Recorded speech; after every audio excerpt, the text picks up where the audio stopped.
138페이지. 자, 우리가 앞 시간에 그러니까 마지막에 이제 그 소득세 세액공제의 특별세액공제 네 가지 상당히 중요한 거 우리 정리를 했었습니다.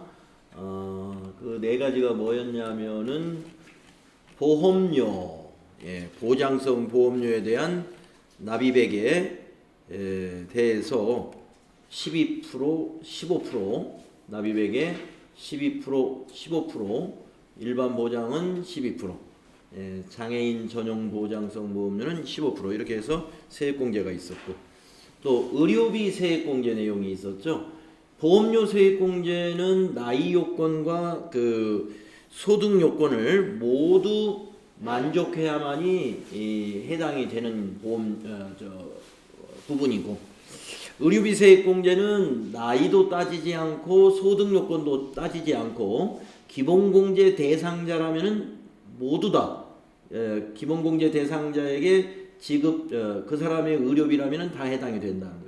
기본공제 대상자라는 것은 어떤 거냐면은 이 그림에 나오는 여기에 있는 소득자, 배우자, 직계존속, 배우자의 직계존속, 소득자의 형제자매, 배우자의 형제자매, 그리고 직계비속, 위탁아동, 수급자. 거기에 해당되는 사람이 바로 뭐예요? 기본공제 대상자란 말이죠. 기본공제 대상자. 그런데 기본공제 대상자 중에서 나이 요건과 소득 요건을 따지는 것이 있잖아요. 그 인적공제에 기본공제 대상 인적공제 150만 원을 받으려면 한 사람당. 그런데 의료비는 저 그림 안에 들어오는 기본공제 대상자는 누구나 다 의료비 지출이 됐다면 세액공제에 해당이 된다는 것입니다. 그런데 이제 의료비는 총 급여의 몇 프로 이상이에요? 총 급여의 3% 이상 지출이 됐을 때 의료비 세액공제에 해당될 수가 있어요. 그리고 이제 교육비 세액공제가 있죠. 교육비 세액공제. 의료비 세액공제에서 또 특이한 것은 안경 1년에 1인당 50만 원 이내에서 해당이 된다는 거가 있고, 또 교육비 세액공제는 특이한 게 뭐예요? 직계존속은 교육비가 해당이 안 되죠. 직계존속은. 그리고 직계존속이라 하더라도 만약에 장애인 관련 교육비다 하면 해당이 되지만 직계존속이 장애인이 아니라면은 직계존속의 교육비는 해당이 안 된다 하는 거고요. 그래서 취약전 아동, 초중고생 그리고 대학생으로 나누어서 여기 1인당 한도가 있었습니다. 1인당 한도가 여기 있군요. 취약전 아동은 연 300만 원 한 명당, 대학생은 연 900만 원, 본인과 장애인은 한도가 없다는 거 알아두시고, 그리고 이제 마지막으로 기부금 세액공제가 있었죠. 기부금 세액공제에서 정치자금 기부금은 소득자 본인 것만 해당되고, 나머지 법정 기부금과 지정 기부금에 대해서는 본인 외의 사람도 가능하다는 것이죠. 그리고 기부금 세액공제에서는 특이한 것이 이거 역시 나이 요건을 따지지 않습니다. 소득만 따진다 하는 거죠. 나이 요건을 보지 않는다 하는 거. 자, 그래서 요거는 이제 여러분이 실기 시험 준비를 하다 보면 지금 좀 정리가 안 된 것들이 잘 정리될 것이라고 보고요. 요 밑에 있는 납세조합 공제 이 부분은 뭐 거의 시험에 나오진 않습니다. 납세조합 공제라는 세액공제가 있다 하는 거 정도 알아두시고 다음 페이지로 넘어가겠습니다. 자, 외국납부 세액공제. 외국납부 세액공제는 우리 종합소득의 거주자의 종합소득 금액 중에서 국외 원천 소득이 합산되어 있는 경우에 국외에서 원천 소득에 대해서 외국에서 원천 징수한 거. 자, 외국에서 원천 징수한 것은 우리가 세액공제를 해줍니다. 세액공제 해주고, 우리 국내법에 의해서 세금을 계산해 가지고 더 납부할 세액이 있으면 더 납부하는 거예요. 네. 근데 만약에 뭐 세액공제를 외국에서 납부한 세액은 세액공제 해주기 때문에 국내법에 의해서 다시 한번 원천징수를 하게 됩니다. 그래서 외국 납부 세액공제가 있고 세액공제의 한도는 종합소득 산출세액에다가 종합소득 금액분의 국외소득 금액, 그러니까 국외소득 금액 비율만큼만 세액공제의 한도가 된다는 것이죠. 한도 초과 시에는 2월 해가지고 차기에 세액공제를 차기해 준다는 겁니다. 자, 다음에 이제 월세세액공제. 월세세액공제는 근로자에게만 이것도 해당이 됩니다. 이렇게 조건이 총 급여액 이렇게 나온 것은 다 근로자에만 적용을 해주는 거예요. 그래서 연간 총 급여액이 5,500만 원 이하인 근로자의 경우에 월세 지급액에 대한 12%를 세금에서 공제해 준다. 이것이 되겠습니다. 그리고 5,500만 원을 초과해서 7천만 원 이하인 근로자는 월세 지급액의 10%. 그래서 10% 제일 많게는 월세 지급액이 12%니까 만약에 월세를 한 달에 50만 원씩 내고 있는 근로자다 그러면 1년이면 600만 원이죠. 600만 원에 10%면 60만 원 세금에서 공제해 주는 거고, 자, 연봉 5,500만 원 이하인 사람은 12%. 그러니까 60만 원이 조금 더 되겠죠. 72만 원? 네. 이렇게 세금 공제를 해 준다는 겁니다. 월세 지급액의 한도는 연간 750만 원 한도로 하죠. 그러면은 월 한 5, 60만 원 정도 월세가 이 정도 되는 것으로 한도를 정해 놓고 있습니다. 자, 공제 요건이 있어요. 무주택 세대의 세대주. 주택이 없는 사람이 월세를 살아야 세액 공제해 준다는 얘기죠. 그리고 세대주라는 건 뭔지 아시죠? 세대주 독립돼 있어야 된다 이거죠. 네, 그러니까 만약에 미혼인 사람이 이 월세를 살고 있어요 실제로. 그러나 나의 주민등록이 부모님으로 동거인으로 되어 있으면 세대주가 아닌 거죠. 네, 세대주가 부모님이 되잖아요. 그러면 월세세액공제 대상이 아니라는 겁니다. 그 월세세액공제를 받기 위한 미혼인 사람들은 월세를 살고 있는 주소지로 자기가 주소를 이전해놔야 돼요. 그걸 기존의 부모님 주소지로 그대로 놔두면 독립된 세대주가 아니기 때문에 여기에 해당이 안 돼요. 네, 여기에 해당이 안 된다는 거죠. 자, 세대주가 주택 관련 공제를 받지 않은 경우 세대원도 가능하다. 이 말은 무슨 얘기냐? 자, 세대주와 세대원. 자, 만약에 형제가 같이 월세를 살고 있어요. 부모님을 떠나서. 그런 사람들 많이 있죠. 형제끼리 서울에서 이렇게 원룸 같은 거 얻어가지고 살고 있단 말이에요. 그러면은 형이 세대주고 동생이 세대원이 되는 거예요. 한 사람이 세대주, 처음에 주민등록을 옮긴 사람이 세대주, 나중에 그걸로 옮기면 그 사람은 동거인으로서 세대원이 되죠. 그런데 형은 월세세액 공제를 안 받는다 이겁니다. 세대주가 주택 관련 공제를 받지 않는 경우, 자, 만약에 형은 따로 집이 있어, 자기 집이 어디에 있어요. 그러면 해당이 안 돼. 그러면은 세대원도 가능하다 하는 얘기입니다. 세대원도. 그래서 세대주가 주택 관련 공제를 받지 않은 경우 세대원도 가능하다. 자, 이것이 무주택 세대의 세대주에 대한 월세세액 공제입니다.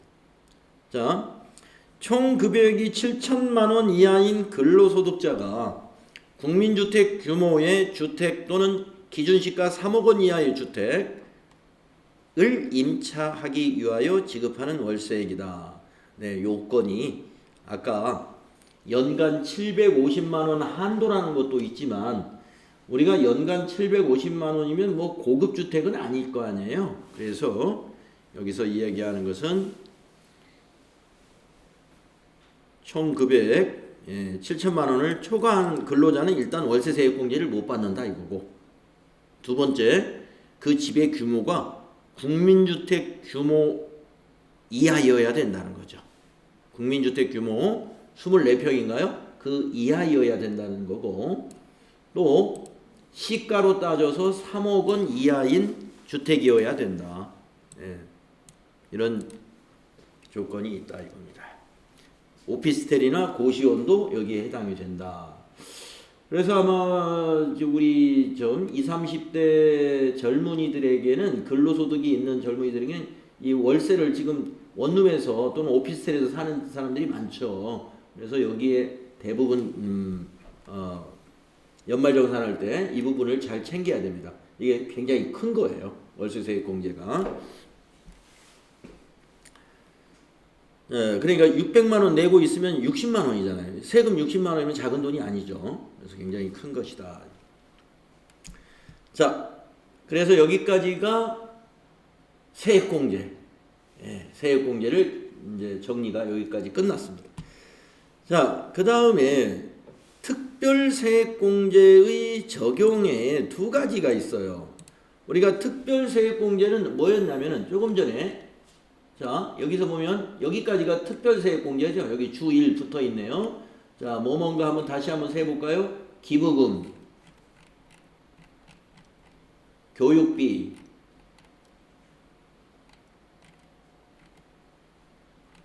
의료비, 보험료, 여기까지입니다. 지금 여기 이 칸이 특별세액공제 칸이었어요. 자, 그래서 보험료, 의료비, 교육비, 기부금, 세액공제 받으려면 어떻게 해야 됩니까? 거기에 대한 증빙이 다 있어야 되죠. 의료비 같으면 의료비 영수증. 물론 국민건강보험공단을 통해서 국세청에서 다 집계가 되고 있긴 하지만 그렇게 집계되지 않는 의료비도 있을 수 있죠. 그런 것은 별도로 챙겨야 됩니다. 보험료도 마찬가지. 집계가 되는 것도 있지만 내가 집계가 되지 않는, 국세청에 집계가 되지 않는 것은 별도로 챙기는 거죠. 교육비도 마찬가지입니다. 직업훈련 교육비 이런 거 국세청으로 자동 집계 안 되거든요.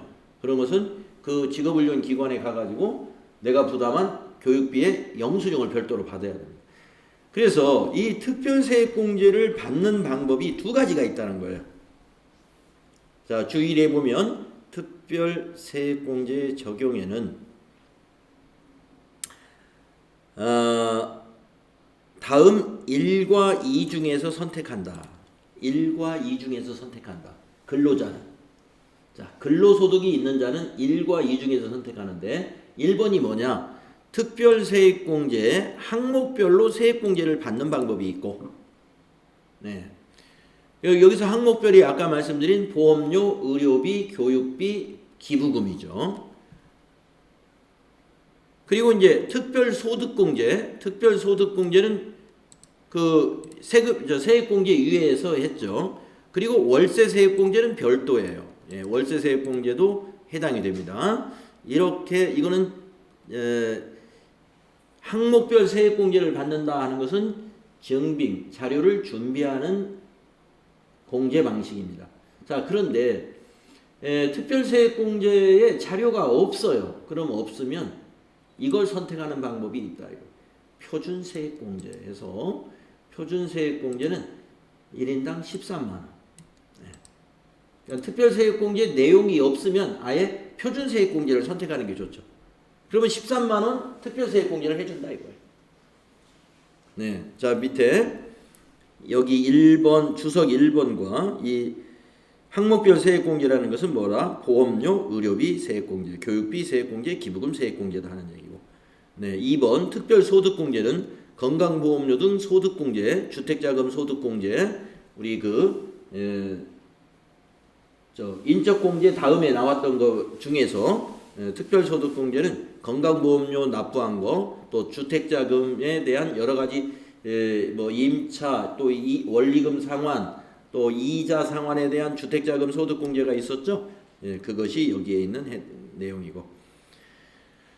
그 다음에 여기 표준세액공제의 의미는 표준세액공제를 선택한 경우에는 정치자금 기부금 세액공제와 우리사주조합 기부금 세액공제는 별도로 적용을 해준다 하는 겁니다. 그래서 기부금 세액공제 중에서도 정치자금의 세액공제하고 그 다음에 우리사주조합의 기부금 세액공제는 별도로 여기에다 추가로 더 해준다 이거예요. 그래서 특별세액공제의 적용은 자료가 있고 좀 공제 내용이 13만 원보다 더 많을 것 같다. 그러면 1번을 선택해서 세액공제 받으면 되고 13만 원이 안 될 것 같다 하면은 표준세액공제를 선택하는 게 좋다. 자, 근로소득이 없는 자 그러면 사업자들은 기부금 세액공제는 별도로 해주겠다. 그리고 표준세액공제를 선택하면은 7만 원이 해당이 됩니다. 그래서 우리 여기 특별세액공제가 어떻게 돼요? 특별세액공제가 대부분 다 뭐예요? 근로자에게만 해당이 되죠. 그래서 사업자들은 표준세액공제 7만 원으로 받으면 됩니다. 그리고 기부금세액공제 추가 받으면 거예요. 근로소득이 없는 자는 보통 사업자니까. 자, 그래서 특별세액공제 적용에 대한 정리를 했습니다. 그래서 여기까지가 뭐예요?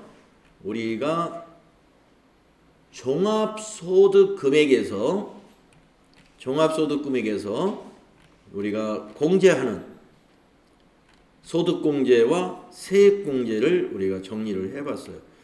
자, 그러면 이제 다음 단원으로 넘어가기 전에 준비된 문제 풀어보고 살펴보도록 하겠습니다. 그래서 우리가 이제 뒤에 실제 시험은 여기까지예요. 실제 시험은 여기까지로 출제가 됩니다. 그리고 제4장은 신고를 하는 절차에 대한 것인데 이 부분에서는 실제 시험은 출제되지 않습니다. 그래서 이 부분은 우리가 한번 나중에 넘겨가면서 우리 시험과 직접 관련되는 거를 어떤 내용이 있는지 그런 내용은 좀 추가로 살펴보고 신고 절차가 어떤 것인지를 아마 여기 양식을 준비를 해놨을 거예요. 그래서 쭉 살펴보도록 하겠습니다. 먼저 문제를 가서 좀 뒤에 가서 풀어보죠.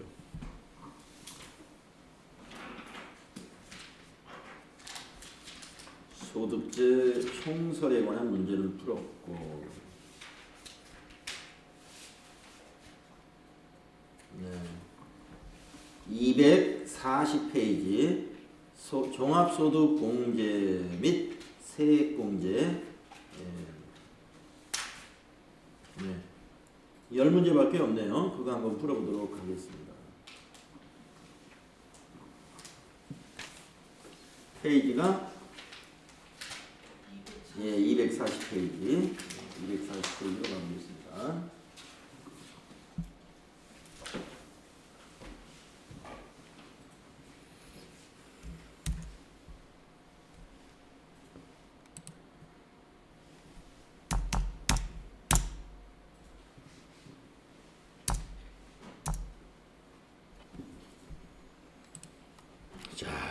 그러면 1번 보시면은 다음 중 신용카드 등 사용금액에 대한 소득공제 적용 시 신용카드 등 사용금액에 포함되는 것은, 자, 우리가 신용카드에는 자동차를 신용카드로 샀다든가 또 외국에 가서 신용카드를 이용했다든가 학교 수업료를 신용카드로 냈다든가 전기요금을 신용카드로 냈다든가 이런 것들은 세액공제가 안 되는 게 있었죠. 예, 그래서 이제 신용카드는 세액공제가 아니라 소득공제인데, 그래서 그런 것이 아닌 것, 사용금액으로 볼 수 있는 것을 찾아라 하는 겁니다.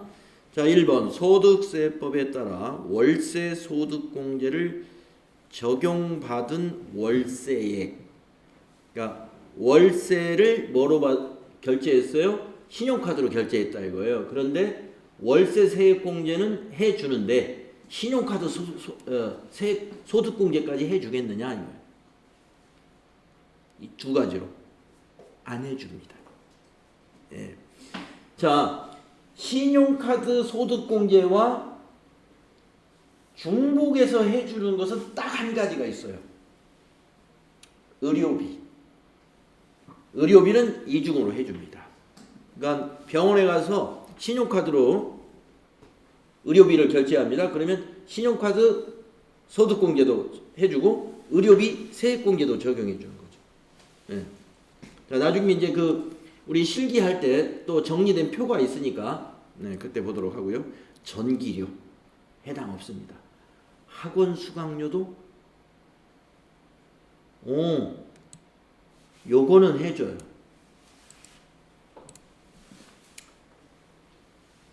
신용카드 사용금액에 포함을 해주는 거. 3번 학원 수강료 해줍니다. 그 답이 3번이네요.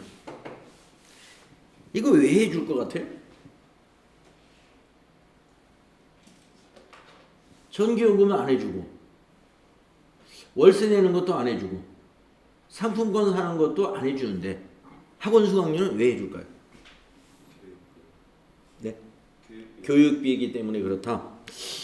뭐 그런 취지보다는 제가 생각하기에는 학원 사업자는 개인 사업자죠.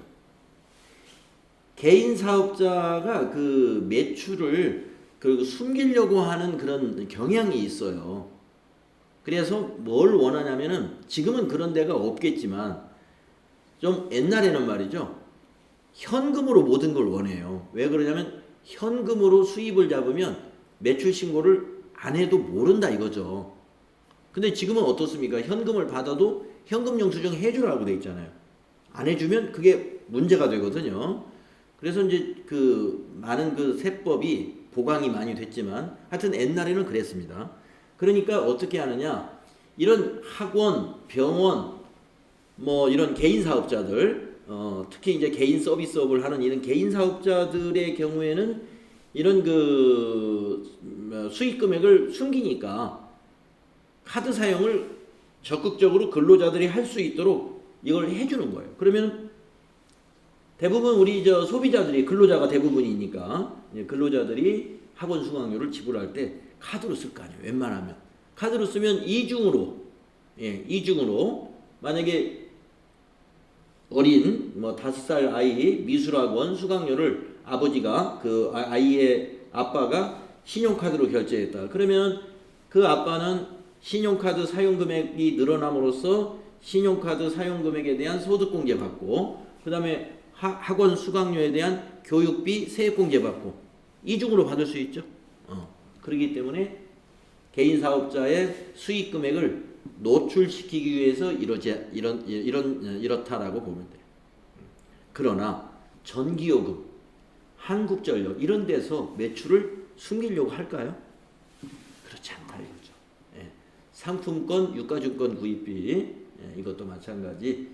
이거는 이제 월세 소득 금액은 월세 소득도 숨기려는 경향이 있죠.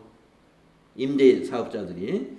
그러나 이거는 월세 세액 공제를 해주니까 이중으로는 좀 안 해주겠다. 월세 세액 공제가 굉장히 금액이 크니까. 아마 그런 것 같습니다. 자, 다음에 2번. 소득세법상 세액 공제에 대한 설명으로 옳지 않은 것은 자, 보험료 공제 중 장애인 전용 보장성 보험료는 연간 한도가 없다? 한도 있죠. 보험료는 각각 우리가 장애인 전용 보장성 보험료, 그 다음에 일반 보장성 보험료 각각 한도를 적용합니다. 그래서 한도 없는 건 아니죠. 옳지 않은 것은 1번인가요? 1번이 틀렸습니다. 그래서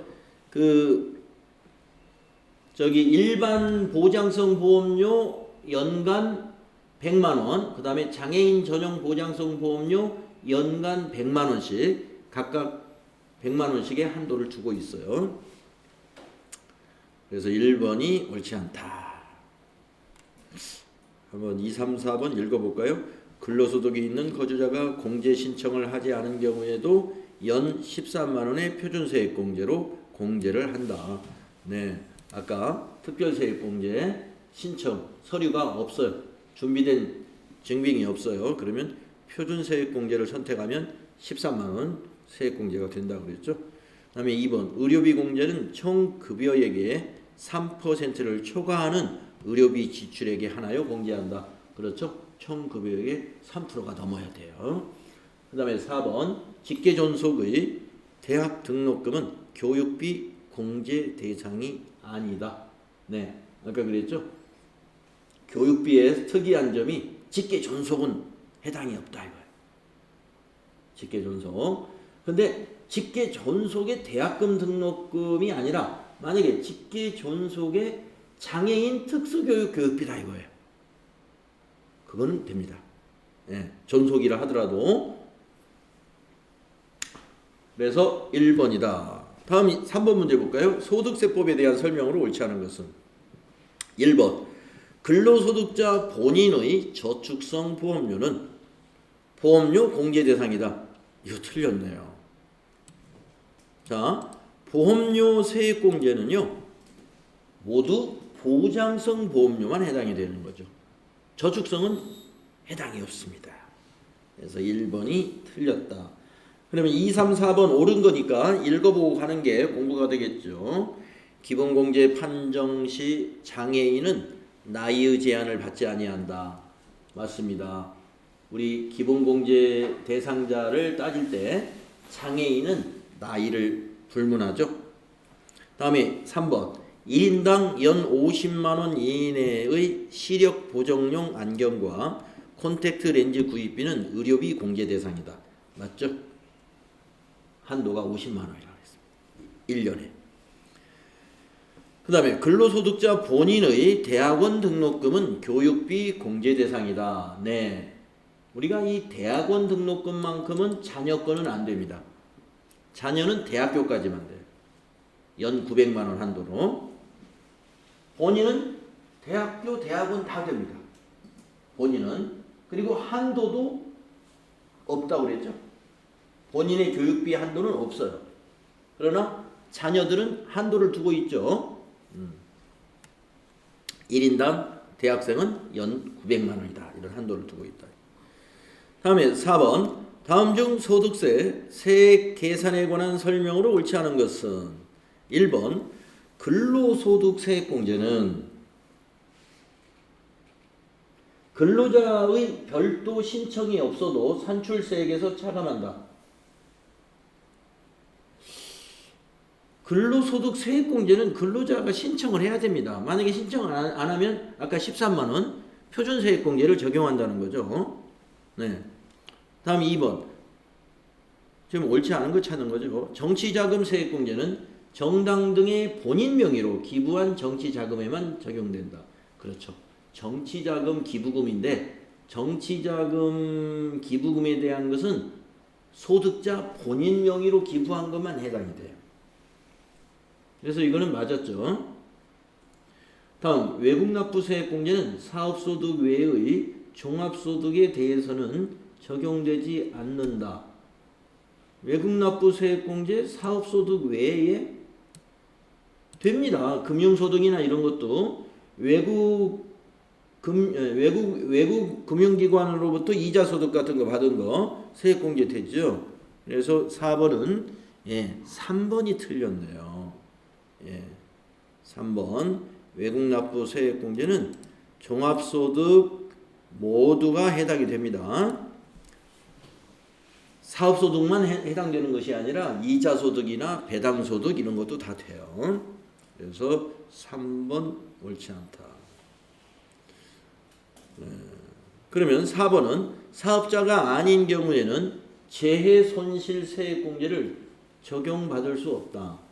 그렇죠. 우리가 재해손실이라 하는 세액공제는 사업자가 어떤 재해를 입은 경우예요. 재해를 입은 경우. 그러니까 여러분 재해라는 건 뭐 아시죠? 화재라든가 폭풍이라든가 이런 걸로 인해서 재산상의 손실을 입은 거. 이것은 사업자에게만 적용을 합니다. 자, 옳지 않은 건 3번이었고요. 다음 5번 문제. 다음 중 종합소득 산출세액에서 세액공제를 받을 수 없는 것은 세액공제 받을 수 없는 거. 종합소득에 근로소득이 포함된 경우. 근로소득이 종합소득에 당연히 포함되는 거죠. 예, 상관없죠.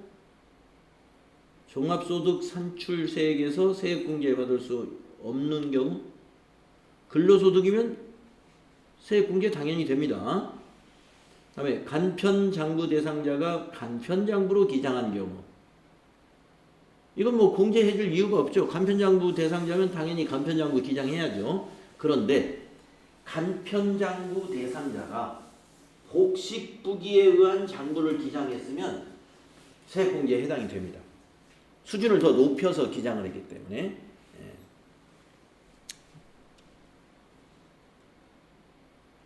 그래서 5번은 2번이 이거 세액공제 받을 사항이 아니다 이겁니다.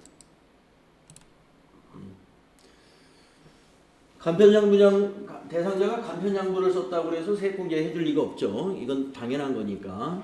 다음에 3번 종합소득금액에 배당가산액이 포함된 경우 종합소득금액에 배당가산액이 포함된 경우 자 종합소득금액에 대해서 세액공제 받을 수 있는 거니까 해당 사항이 있고요.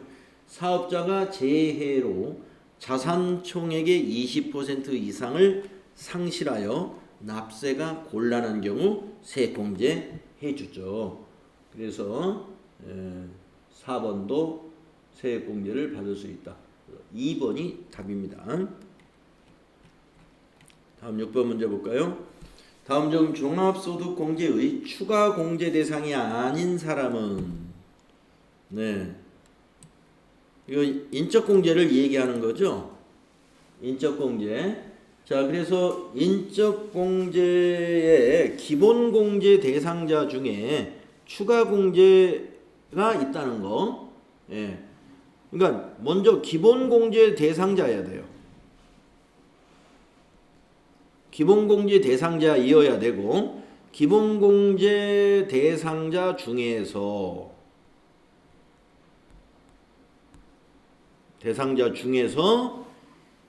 추가공제가 몇 가지가 있어요?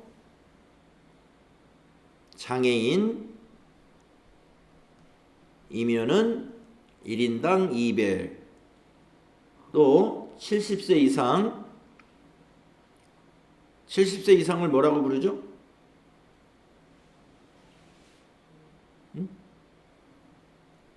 갑자기 생각이 안 나네.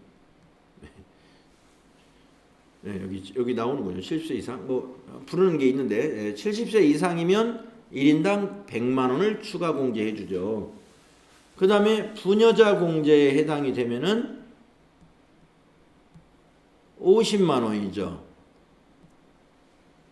한부모에 해당이 되면 100만 원이죠.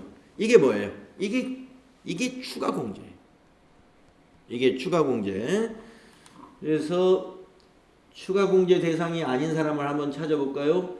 기본 공제 대상자가 장애인이다. 네, 여기에 200만 원 한 사람당 이건 200만 원이에요. 예, 장애인이다. 그러면 여기에 해당되고.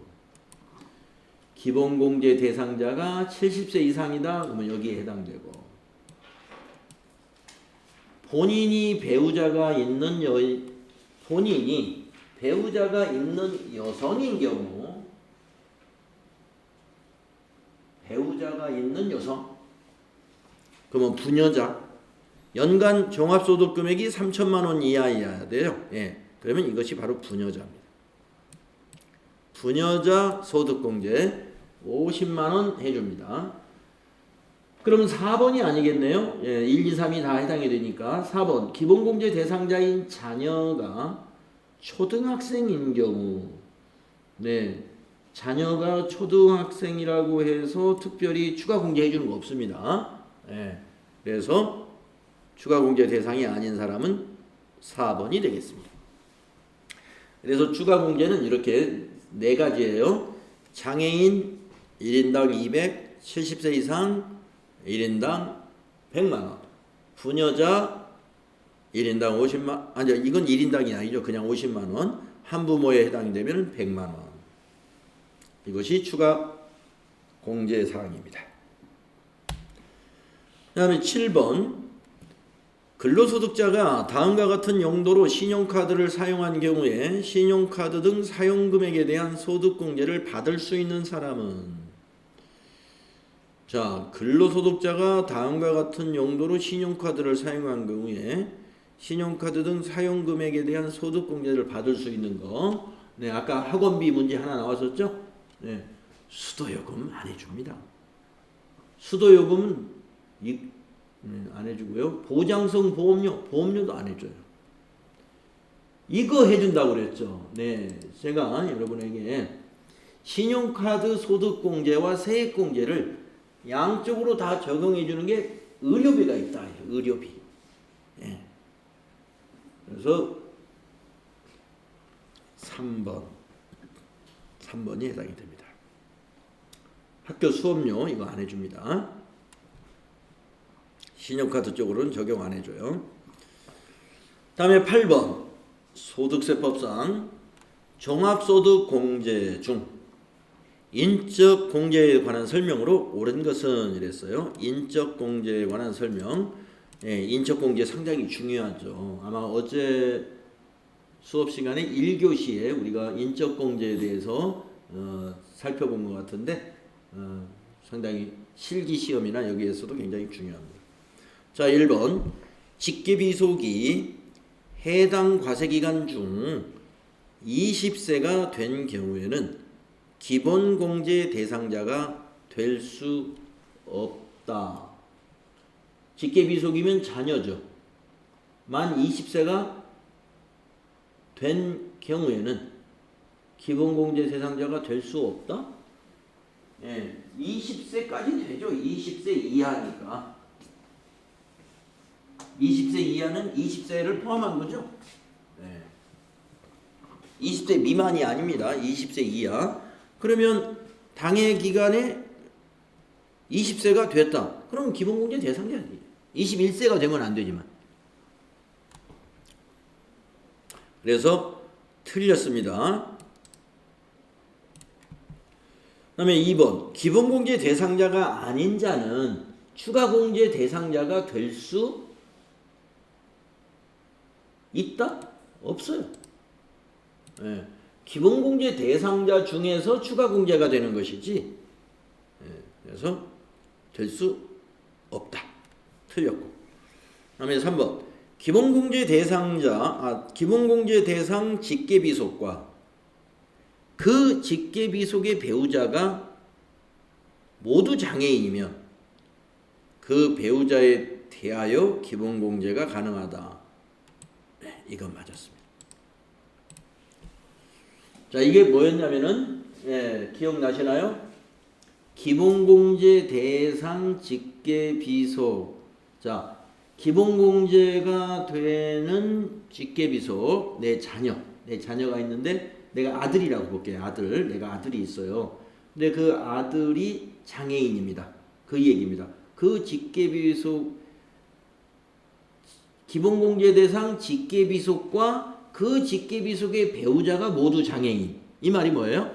내가 아들이 있는데 내가 부양하고 있는데 그 아들의 배우자, 그러면 며느리가 되죠. 며느리까지 장애인이다 이겁니다. 그렇다면 배우자, 그 며느리도 기본공제 대상자가 된다 이거죠. 원래 만약에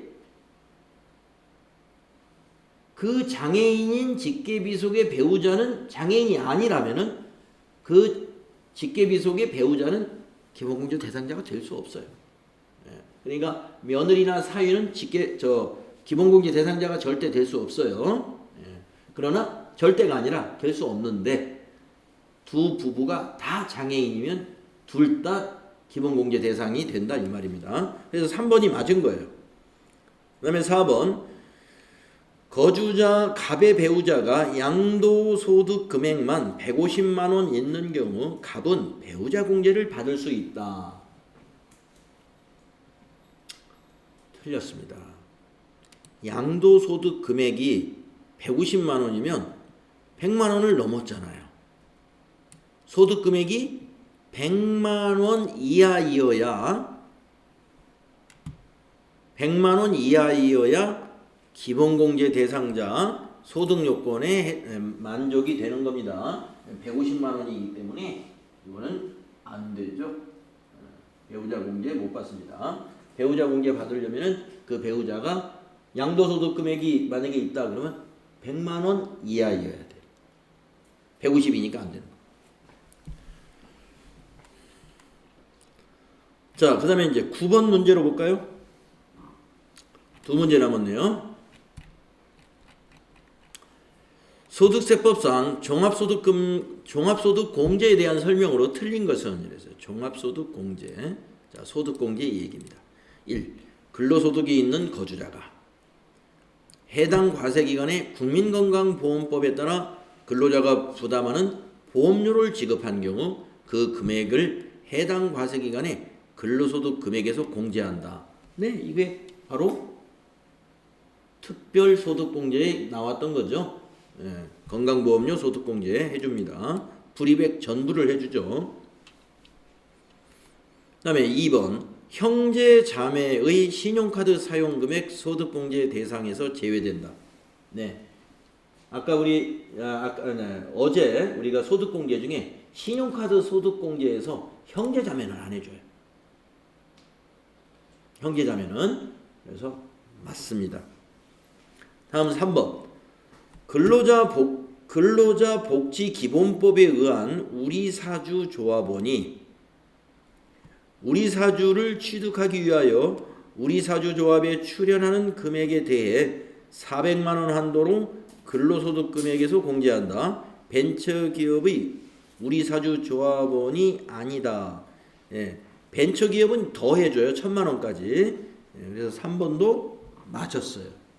예, 우리사주조합 출연금액 소득공제 해줍니다. 벤처기업은 더 많이 400에 800인가 1000만 원까지인데 우리 뭐 이건 정확히 숫자는 생각이 안 나는데요. 해줍니다. 다음에 4번 주택자금공제는 근로자 여부에 관계없이 무주택 세대주이면 공제받을 수 있다. 틀렸습니다. 네. 주택자금 공제 그리고 월세 세액 공제. 이 주택자금 공제는 소득 공제죠. 주택자금과 관련된 소득 공제 받는 것과 그다음에 조금 전에 했던 그 월세 세액 공제 모두 근로자만 적용돼요. 근로자에게만 적용되는 거예요. 그래서 4번도 틀렸고요. 그래서 답이 4번이군요. 4번이 틀렸으니까. 그래서 9번은 4번이다. 다음에 10번 문제 보겠습니다. 소득세법상 세액공제에 대한 설명으로 옳지 않은 것은 그랬어요. 세액공제. 옳지 않은 거 1번 생계를 같이 하는 부양가족 중 기본공제 대상자가 아닌 자에게 지출한 의료비는 공제 대상이지만 보험료는 공제 대상이 아니다. 맞았습니다. 자, 부양가족 중에 기본공제 대상자가 아닌 자에게 지출한 의료비는 공제가 돼요. 예, 기본공제 대상자가 아니라는 것은 뭐 나이 요건이 걸렸다든가 또는 수입이 있다든가 그러면은 기본공제 대상자는 될 수 없잖아요. 그러나 의료비 세액 공제는 해주죠. 그런데 보험료는 어떻게 돼요? 보험료는 기본공제 대상자만 해당이 돼요. 보험료는. 그러니까 1번은 맞았습니다. 다음은 2번 초, 중, 고등학생의 교육비는 한 명당 300원을 한도로 공제한다. 네, 초중고생 300만원, 대학생 900만원. 네, 2번 맞았습니다. 3번 연간 사업소득금액이 1억 원인 부친을 위해 지출한 의료비도 의료비 공제 대상이 된다. 네, 부친이 50세이면 기본공제 대상자가 안 되죠. 그리고 무려 사업소득 금액이 100만 원을 넘어서 1억 원이에요. 소득 금액도 10배나 아니죠, 100배나 더 늘어났죠. 예. 하지만 해줍니다. 의료비 공제 대상이 되죠. 왜냐? 부양가족이면 다 해주는 거죠. 의료비는 나이 요건과 소득 요건을 안 보기 때문에 3번 맞습니다. 다음에 4번. 배우자의 정치자금 기부금 중 10만원 이하 금액은 기부금의 110분의 100에 해당하는 금액을 정치자금 기부금 세액공제를 한다. 배우자라고 했네요. 배우자. 정치자금의 세액공제는 본인 것만 한답니다. 본인 것만. 그래서 배우자의 기부금 중에서 정치자금은 안 돼요. 네. 지정기부금은 되지만 정치자금 기부금은 소득자 본인 것만 해당이 된다. 그래서 옳지 않은 것은 4번인 것입니다. 자, 이렇게 우리가 소득공제와 세액공제에 관련된 이론 문제 이렇게 풀어봤습니다. 좀 정리가 됐을 것 같고요. 자, 10분간 쉬었다가 다음 시간에 또 이어서 하겠습니다.